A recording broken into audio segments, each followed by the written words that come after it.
আছে, ঢেকি স্বর্গে গেলেও ধান কোটে।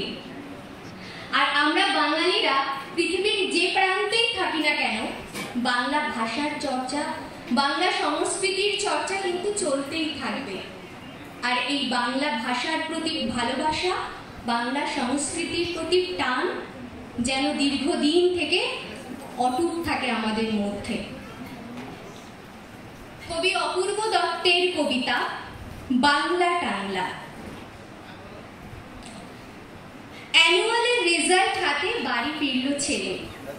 মা বলল, কোন পেপারে কত নাম্বার পেলে?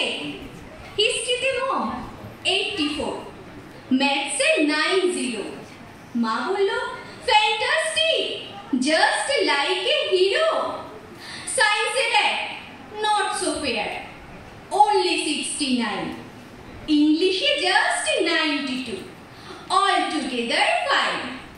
জিওগ্রাফির পেপারে তো 100-এ 100, ডুবিয়ে দিল বেঙ্গলিটায়, ভেরি পুয়ার গ্রেড।